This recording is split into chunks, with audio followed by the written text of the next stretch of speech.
मला काहीतरी गडबड वाटते. का असं वाटतं तुला?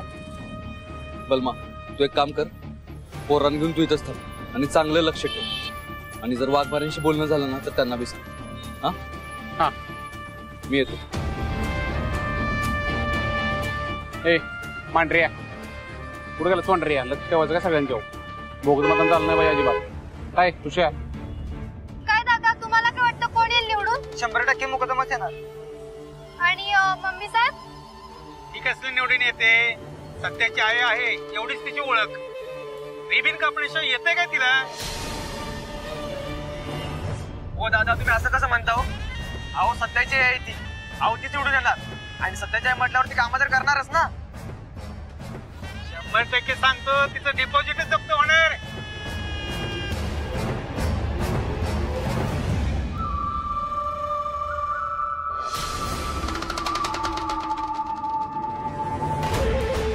हा तात्या साहेब, ती मुकदमाची माणसं आहेत तेव्हा ती असंच बोलणार ना.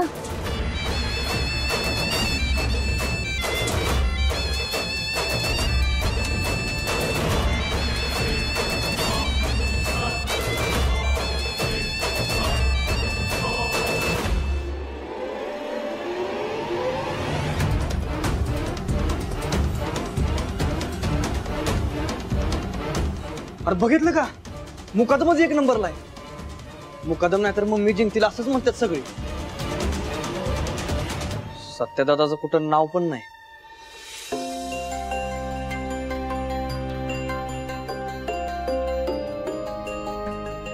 काय दुर्दैव आहे ना. सत्या सगळ्यांच्या मदतीला धावून जातो. दिवस बघत नाही, रात्र बघत नाही, प्रत्येकाच्या गरजेला येतो.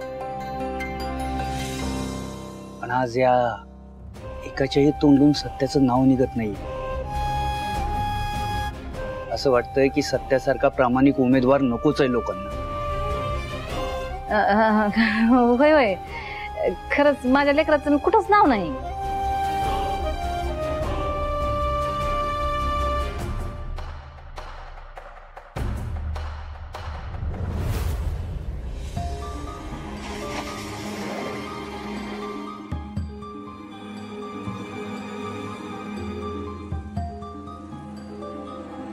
माने, हा ठीक आहे सगळं.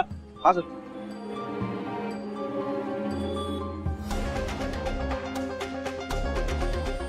मंजू, भारती मॅडम. ओ भारती मॅडम, इकडे या. सर, हे बघा, अर्ध्या तासानंतर आहे ना बूथ नंबर 4 वरती पोहोचेल. तिकडे काहीतरी गोंधळाची टीप मिळाली आपल्याला आणि आपल्याला दुर्लक्ष करून चालणार नाहीये. मी पण तिकडे पोहोचतोय आणि अर्ध्या तासानंतर दुसरी टीम पाठवतोय इथे. ठीक आहे? Yes sir. पोहोचा तिकडे. या या पुढे. माने, लक्ष ठेवा सगळ्याकडे. हा सर.